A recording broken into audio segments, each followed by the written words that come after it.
With injury to Fred VanVleet, the Houston Rockets clearly have a point guard problem. On today's episode, we're going to talk about what the Houston Rockets can do to solve their point guard problem, both internally and some externally as well. We're going to look at Jokic not signing a contract extension with the Denver Nuggets and why they're not worried about it at all. Walker Kessler is now set to become a restricted free agent as he has cut off his contract talks with the Utah Jazz. We're going to talk about all that and more right after this. Welcome to the number one place for your daily basketball news and analysis, NBA Central. What's going on, basketball fans? Welcome to another episode of NBA Central, your number one spot for everything basketball related. I'm the host, Terry Hayes, but more importantly, you guys can follow the channel at NBA Central Pod on every social media platform we happen to be on. With that said, let's go and get into this content for today, y'all. And I want to start off talking about the Houston Rockets and what's going on with their point guard situation. Fred VanVleet has now, as many people know, a couple of days ago tore his ACL, which is going to leave him out probably the entirety of the year. They're reporting it as potentially the entirety of the year. I guess maybe there's some small chance that he can come back if they're ready by a playoff run, but he's going to be out for the majority of the year. And the Houston Rockets have a couple of things that they can look to do. Let's talk about the internal options that they have here first, right? And that the first thing that I think you, of course, look at is Reed Sheppard going to show himself ready to be an NBA player?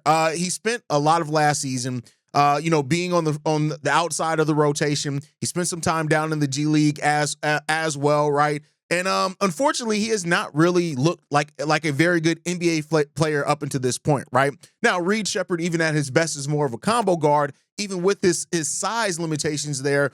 But you look at what Reed Sheppard did as a shooter in college, there's no doubt that he can, potentially shoot the ball, right? But you got to see some of that has to be realized NBA skill. And as it stands right now, for a Houston Rockets team that is looking to be a championship contender this year, do you want to take a shot on a 6'2", 185-pound combo guard who you did draft third overall in that draft, but he just hasn't looked like a great NBA player? I mean, he played 52 games for the Rockets last season, started 3 of those games, as a matter of fact, and the shooting splits just weren't good. 33% from the field, 35% from the field, 33.8% from 3. He made less than a 3-pointer per game, for example. The assist-to-turnover ratio wasn't great, 1.4 assists, 0.7 turnovers, so basically 1 to 2 there when you look at it. 4 points per game. Like, this is just not a player that has really looked good at all yet. Now, that's not a complete indictment on him as a player either, though. We've seen players that have had rough starts to their careers that end up figuring it out. But I mean, even when you look at Reed Sheppard in his 1 year in college, 12 points per game, it's not like he was a great scorer. He wasn't an amazing facilitator either at 4.5 assists and 2 turnovers per game there either. Now, he did shoot the ball 52% from 3-point range, taking 4.5 of those per game. So, like, he did show an ability to be a solid shooter, but that's why he's more of a combo guard than a straightforward point guard in the NBA. And the question is he going to be able to fix enough of that this season to be solid enough for the Houston Rockets? That's the question, right? Then the other option is, of course, Amen Thompson. I mean, Amen Thompson, yeah, like, you talk about a do-it-all player. Like, I think the world of Amen Thompson. He's one of my favorite up-and-coming players in this league. You look at it, 22-year-old. He's played forward, of course, right? You can look to him to do some type of playmaking a little bit for you as well. But Amen Thompson is developing his two-way game. And no doubt about it, he can be one of the better two-way players in the league at some point, right? He has the basketball IQ to do some playmaking. There's no doubt there. And I do think that Amen eventually is going to excel as a more on-ball role. Now, the question is, do you trust him to do enough of that this season, right? And that's going to be the question. And if your answer is Amen Thompson, that's good, because you want Amen to be the answer to more questions than not as you're developing this thing out. So if Amen does look like that, if Amen ends up turning into somebody who can play that point role for the Rockets this season while Fred VanVleet is out, and even if it's not a long-term thing there, like, you're developing that. But do you want to take that chance of having him do something that's so kind of outside of the role that you kind of envisioned for him coming into this year? Do you want to bet on that while you're hoping to become a championship contending team this season? That's the question there. But again, I have no doubts about Amen eventually being able to do whatever. I think he has that type of game. Amen Thompson is going to truly be, I think, eventually a Swiss Army knife type player for this team. And so if you just have to jumpstart that this year, We'll see. Amen Thompson definitely is somebody that you can do there.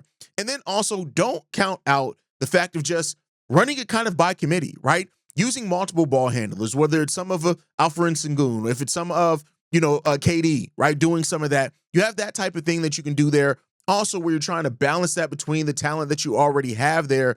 And that's something that you can end up looking at. Now, the problem with KD is you brought in KD to be a scorer. You brought him in there to be somebody that can score kind of outside the framework of the offense, those type of things. But then when you look at it as well, Durant has averaged 4 assists per game in 6 straight seasons. Then you look at, 3 years ago, he averaged the most assists per game in his career at 6.4.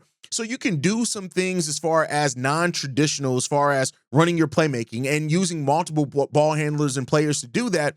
And that's something that you could very well do with KD there, right? I think KD adds to that. Him, Amen, a mix of Alperen, other type of players, maybe a little bit still of Reed Sheppard. So you can do some of that. And maybe even if you are running that multi-ball handler thing and facilitating thing, then maybe Reed Sheppard and his shooting ability he showed in college can show up a little bit more for the Houston Rockets in that one. So maybe that's what you're looking at.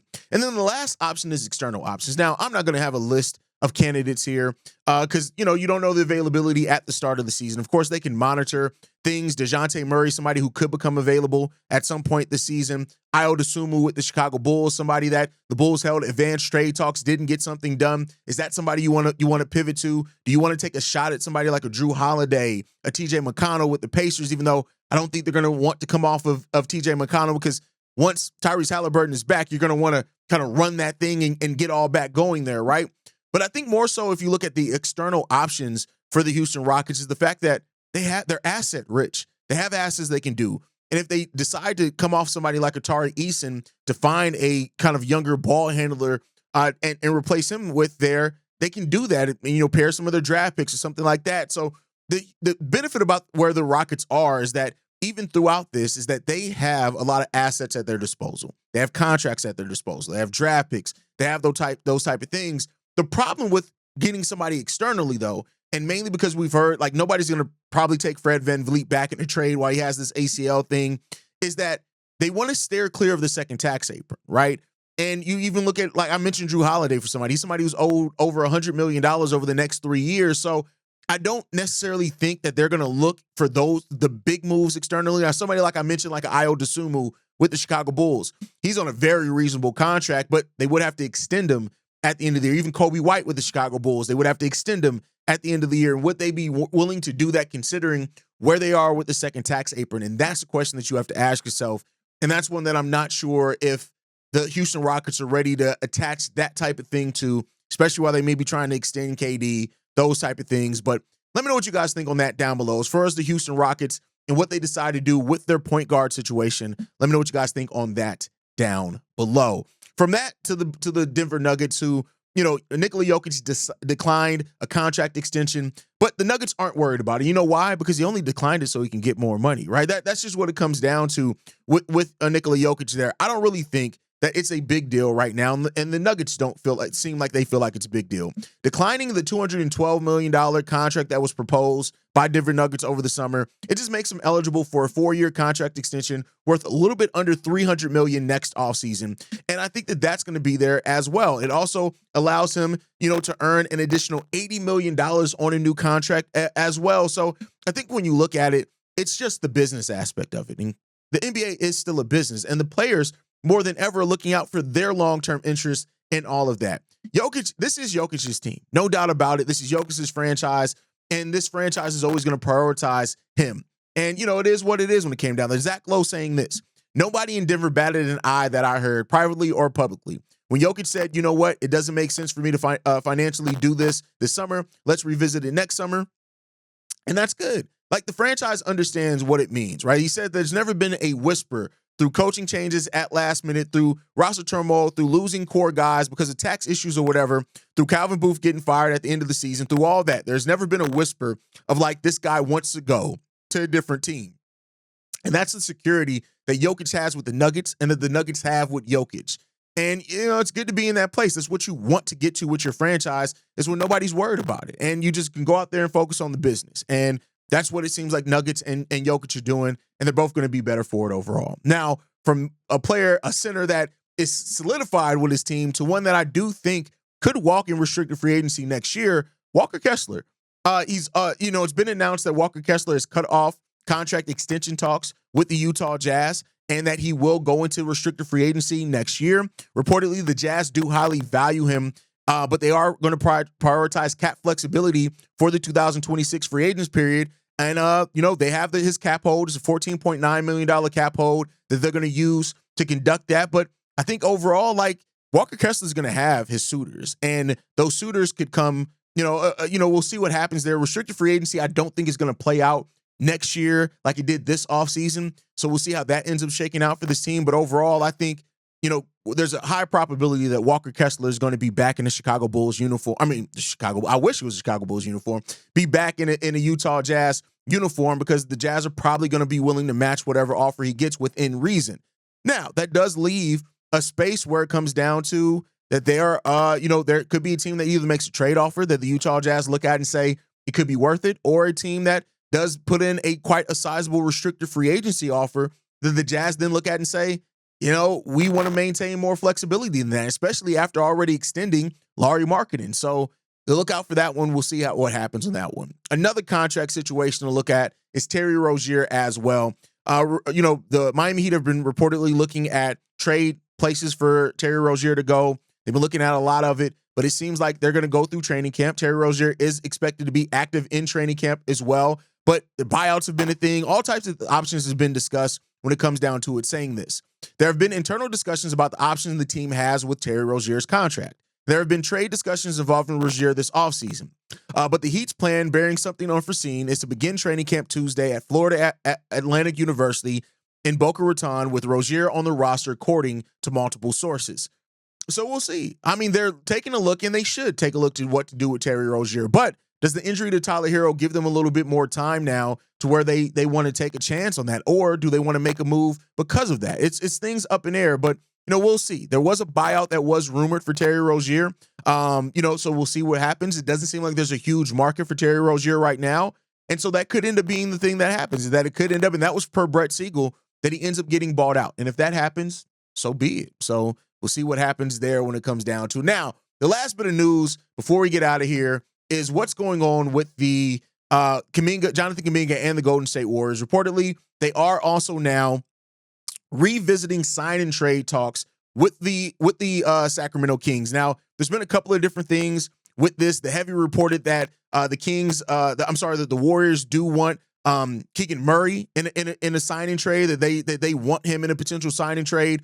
Of course, we've heard that the Kings have offered Moses Moody and a draft pick. So there's that aspect of it. And, we'll see what happens when it all comes down to, not Moses Moody, Malik Monk, and a draft pick in that. And part of the thing that the Warriors are hurting at right now is that they want to hold on to Buddy Hield and Moses Moody as part of any deal. They do not want to sacrifice either one of those guys in a deal, which they would have to do theoretically if Malik Monk's going to be part of that. So there's plans to relocate Malik Monk elsewhere, as he does have a player option for the 2027-28 season worth $21.5 million, and doesn't really fit what the Warriors want as far as looking at their future flexibility. So there's those questions there for Malik Monk as part of that. But it seems like the Warriors are now realizing, hey, this Jonathan Kuminga thing, it doesn't seem like, reportedly they upped the offer to $48 million guaranteed over that 3-year deal. Not a 3-year deal for $48 million, but they made more of the money guaranteed for that. And seems like Jonathan Kuminga still hasn't bid on that. So it may be finally reaching this place where you're getting closer and closer to media day opening for the Warriors, that they just realize we cannot keep going this way. We can't have 9 players on our rosters. We get ready to start training camp, and we have to find a resolution to this. So maybe sooner rather than later, there will be a resolution to Jonathan Kuminga and the Golden State Warriors, and that could end up with him being in Sacramento with the Kings and maybe Malik Monk, or I just don't see the Kings putting Murray in that deal. I don't see it happening. I could very well be wrong in that, but personally, I just don't see that happening. But maybe to get it done, maybe they do it. And I mean, that would be a hell of a coup for the Warriors to get that done if that's the case. I still don't understand why they don't want Malik Monk. To me, he fits everything that team wants, but maybe that's just my short-minded view on it. You guys, as always, can let me know how you feel down below. Thank you guys for tuning in. Make sure you're following us at NBA Central Pod. You can send us any feedback, questions, comments, concerns, NBA Central Show at gmail.com. And then lastly, if you want to leave a text message and a voicemail for the mailbag, the number to do so, 773-270-2799. We are the number one spot for everything basketball related, and we'll catch you guys on the next one. The next time I feel like making a video, probably tomorrow. Peace, y'all. This has been a presentation of the Breaks Media.